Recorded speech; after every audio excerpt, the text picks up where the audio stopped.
आज हम बात करेंगे रिवर्स माइग्रेशन की। बिल्कुल, हम बात कर रहे हैं इंडिया का वो जो brain, talented and skilful person जो कि टफ माहौल की वजह से, टफ इकोनॉमी की वजह से इंडिया को छोड़ के बाहर के देशों में सेटल हुए, कारोबार के सिलसिले में, रोजगार के सिलसिले में। आज वो सारा का सारा यूथ, आज वो इंडिया का सारा टैलेंट वापस भारत आ रहा है। पाकिस्तान की इंटरिम गवर्नमेंट के फॉरेन मिनिस्टर जलील अब्बास ने इंडिया पाकिस्तान के रिलेशन को लेकर एक बहुत बड़ी स्टेटमेंट दिया। उन्होंने ये बोला है कि मनमोहन मुशर्रफ पीस फार्मूला को दोबारा से रिवाइव किया जाए। आज 2023 में जबकि आर्टिकल 370 भी कश्मीर से हटा दिया गया है, आज के दौर में क्या पॉसिबल है कि इंडिया पाकिस्तान में पीस फार्मूला दोबारा से रिवाइव किया जाए? चाइनीज हैं जो थिंक टैंक चलाते हैं चाइना में, उन्होंने तारीफ कर डाली है भारत की। सीपैक की 10वीं एनिवर्सरी पर उन्होंने पाकिस्तान को बोला कि भाई आपको भी भारत से कुछ सीखना चाहिए। जिस तरह से वो आत्मनिर्भर बन चुके हैं, आपको भी उनकी पॉलिसी अपनानी चाहिए। और बिजली का यूनिट आपको 5 रुपए का मिल सकता है, लेकिन ये मिलने के लिए पाकिस्तान में मोदी की हुकूमत होना जरूरी है। क्या बात कर दिया। हाँ, तो और इंडिया एक मेजर हब है इन पावर के लिए कि इन्वेस्ट करें और वहां से अपने डॉलर गेन करें। ठीक हो गया, और इंडिया भी यही डिप्लोमेसी कर रहा है कि आप कुछ दें और हमसे कुछ लें। ठीक हो गया। पाकिस्तान के लिए ऐसा कुछ देने के लिए है नहीं,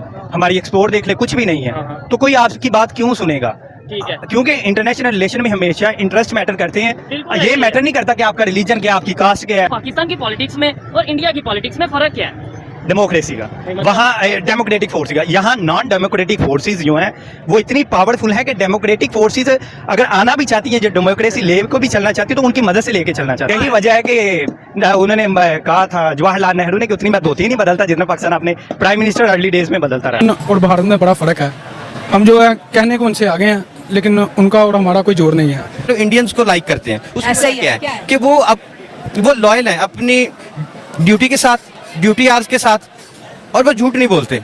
चाहे काफिर के दिल में रहम होता है, तो जो मुस्लिम होता है ना, वो शैतान इतना उसके ऊपर जो है ना गालिब आया होता है कि उसकी सोच समझ खत्म हो जाती है। लेकिन वो इंडिया के लिए बहुत अच्छी है, बहुत अच्छी अपनी इंडियंस के लिए काम कर रही है, इंडिया को ग्रेट नेशन बना दिया। ग्रेट नेशन बना दिया। अभी हमसे बहुत आगे है और वो आगे ही जाता रहेगा। हम लोग जो छोटी सोच रखने वाले, खाने वाले आते हैं, खा के चले जाते हैं। आज़ाद तो हम हुए ही नहीं, आज़ाद तो इंडिया हुआ बांग्लादेश। ऐसा ही है, वो क्या उसको कहते हैं, यूनाइटेड नेशंस का परमानेंट मेंबर बनने की दौड़ में शामिल है। ऐसा ही है। असल में ना इस सोच के पीछे हमारा बेसिकली हमारी अपनी सोच है कि हमने सोच लिया कि पाकिस्तान ही इस्लाम है और इस्लाम ही पाकिस्तान। से हमारे माइंड में जो इंडिया की इमेज बनाई जा रही है वो बहुत नेगेटिव है, और इंडिया में एज यूजुअल हमारी पाकिस्तान की इमेज नेगेटिव बनाई जा रही होगी। लेकिन अगर देखा जाए तो ये लीडर्स तक है कि जो हमारे लीडर्स हैं और उनके लीडर्स हैं वो एक दूसरे की नेगेटिव इमेज और बुकिश, अगर आप देखे जाएं तो बुकिश लैंग्वेज, बुकिश में जो नॉलेज है वो सारा नेगेटिव। जय हिंद दोस्तों, अब तो दुश्मन देश भी करने लगे हैं भारत की तारीफ। जी हाँ दोस्तों, चीन हमेशा से दावा करता है कि वह दूसरे देशों के आंतरिक मामलों में हस्तक्षेप नहीं करता है, लेकिन अपने आयरन ब्रदर कहे जाने वाले पाकिस्तान को समय समय पर नसीहत जरूर देता रहता है।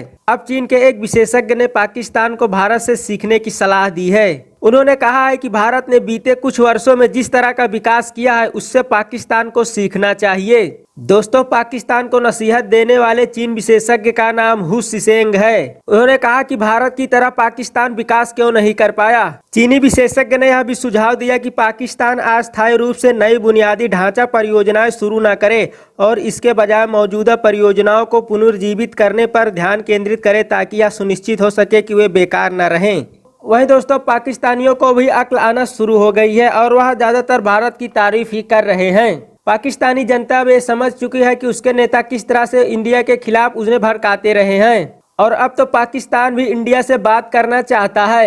मगर भारत कहता है कि हम आपसे बात तभी करेंगे जब आप अपने यहाँ आतंकवाद को खत्म कर देंगे। एक चाइनीज हैं जो थिंक टैंक चलाते हैं चाइना में, उन्होंने तारीफ कर डाली है भारत की। सीपैक की 10वीं एनिवर्सरी पर उन्होंने पाकिस्तान को बोला कि भाई आपको भी भारत से कुछ सीखना चाहिए। जिस तरह से वो आत्मनिर्भर बन चुके हैं, आपको भी उनकी पॉलिसी अपनानी चाहिए। और दूसरी जानिब अगर दूसरे टॉपिक पर आए तो वो ये है कि रशियन एम्बेसडर है, वो हिंदी में बात करते हुए उन्होंने काफी ज्यादा तारीफ की है कि हम भारत की और रशिया की दोस्ती इतिहास में लिखी जाएगी, बहुत बेमिसाल है और ऐसी दोस्ती किसी भी मुल्क के साथ नहीं है, और हमारे बेस्ट फ्रेंड हैं और सबसे ऊपर भारत और रशिया की दोस्ती है। और साथ ही साथ भारत रशिया से 90 लाख टन गेहूं खरीद रहा है डिस्काउंटेड प्राइस पर। क्या कहेंगे आप?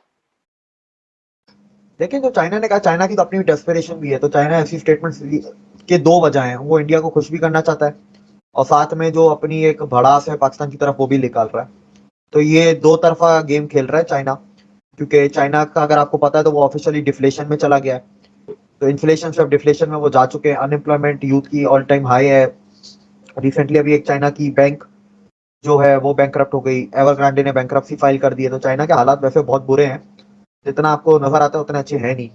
और तो एक वो चीज भी है। और जी जिनपिंग बहुत कोशिश कर रहे हैं इंडिया से रिश्ते अच्छे हो जाएं, ठीक है। और he has requested for a bilateral meeting with PM Modi during BRICS summit. तो ये भी एक चीज है, तो लेट्स सी क्या होता है।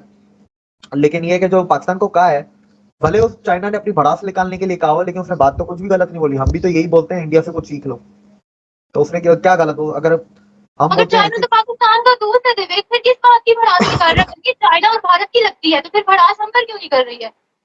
$28 बिलियन आपने चाइना से लोन लिया है, जिसमें से आपने $8.5 बिलियन आपने अभी इस साल 2023 में रोल ओवर करवा दिए। इस साल आपको वापस करने थे, वापस नहीं किया आपने, रोल ओवर करवा दिया। तो भड़ास नहीं निकलेगी? आपने उनका सीपैक तबाह किया, उसके अंदर करप्शन की, उनका सीपैक जो फ्लड्स में आता है वो मसला। फिर आप लोग दोहरी गेम खेलते हैं, 6 महीने अमेरिका के पलड़े में हो जाते हैं, 6 महीने चाइना के पलड़े में हो जाते हैं। फिर अभी 4 दिन पहले जो बलूचिस्तान में 4 चीनी मर गए बीएलए के अटैक में। तो दोस्त दोस्त दोस्त दोस्त आप लोग कहते हैं, बाय द वे ये भी मैं बता दूं, चाइना आपको दोस्त नहीं कहता। तो ये चीज आप लोग दिमाग में बिठा लें। तो चाइना का आप लोगों ने नुकसान इतना कर दिया, फिर लोन आपको, अब वो डिफ्लेशन में है, आप डिफ्लेशन में भी चाइना के पास पहुंच जाते हैं, लोन दो, उसके पास अपने खाने को नहीं है, उसकी अपनी बैंक बैंकरप्ट हो रही है, आप लोग बोलते हैं हमें लोन दो। आप इस चीज से अंदाजा लगा लें, चाइना की इकोनॉमी के हालात बहुत बुरे हैं। और उसने गलत क्या कहा? हम भी तो ये कहते हैं कि इंडिया से या तो डेमोक्रेसी सीख लो, एजुकेशन सीख लो, मॉरलिटी सीख लो। अगर ये 3 चीजें नहीं सीखनी तो फिर इकोनॉमी की हर चीज सीख लो। तो दोनों तरफ में से कुछ भी सीखो, लेकिन सीख लो इंडिया से, हम भी तो यही कहते हैं। पर पाकिस्तानी इस चीज को भी नेगेटिवली लेंगे, जो मुझे पता है यहाँ का एलीट जो है और न्यूज चैनल है, हमारे दोस्त ने ये कैसे बोल दिया, अब हम इंडिया से सीखेंगे। तो फिर किससे सीखोगे? हम इंडिया से तो सीखेंगे, ऐसे बोलते हैं जैसे सुपर पावर है, दुनिया की सारी दौलत हमारे पास, दुनिया का सारा तेल हमारे पास, दुनिया की सबसे बड़ी मिलिट्री हमारे पास। दर दर की ठोकरें खा के $1-1 बिलियन की भीख मांग रहे हो, तो तुम नहीं सीखोगे तो और कौन सीखेगा? अफ्रीका के मुल्कों को तो शर्म नहीं आती इंडिया से सीखने में। अफ्रीका यूनियन के अभी बंदे ने बोला कि we should learn from India. लेकिन आज वो है रिवर्स माइग्रेशन हो रही है। वो जो टैलेंट था, वो जो ब्रेन था इंडिया का वापस आ रहा है, क्योंकि इंडिया जिस तरह से ग्रो कर रहा है पूरी दुनिया में कोई नहीं ग्रो कर रहा है। इंडस्ट्री भी उनकी टॉप पे जा रही है, इकोनॉमी भी उनकी टॉप पे जा रही है, और जो राइजिंग स्टार्टअप कल्चर, जो बैंकिंग उन्होंने लॉन्च किया है, वो यूथ को बहुत ज्यादा जो है ना सपोर्ट कर रहा है, अट्रैक्ट कर रहा है। क्या कहेंगे इस रिवर्स माइग्रेशन पे?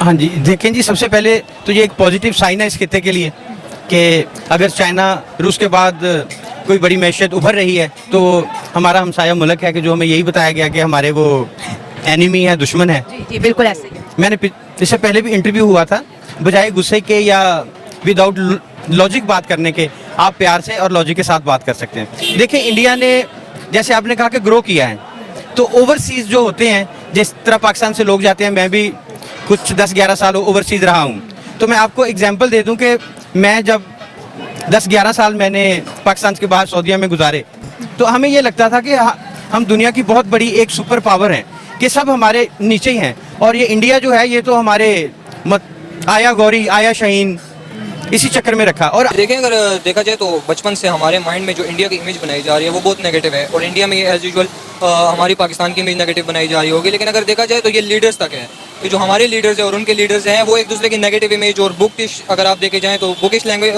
बुकिश में जो नॉलेज है वो सारा नेगेटिव है। ठीक है, जब अगर देखा जाए हमारे आवाम का इंटरेक्शन, और वो अगर उधर के आवाम से इंडिया के बारे में आप कुछ पूछें तो वो मेजॉरिटी में आपको मिलेगा कि यार इंडियन अच्छे हैं, और इंडियंस रहेंगे जिनका एक पर्सनल एक्सपीरियंस हुआ जो इंडिया के और इंडिया से पाकिस्तान है, उनका पर्सनल एक्सपीरियंस आपको यही बताएगा कि यार लोग काफ़ी अच्छे हैं। तो ये हमारे जस्ट लीडर्स तक है कि यार वो हमारा एक बैड इमेज बना रहे हैं, और हम दोनों का, इंडियंस पाकिस्तानीज का, पाकिस्तानी इंडियंस का। लेकिन इंडिया अगर देखा जाए तो बहुत फ्रेंडली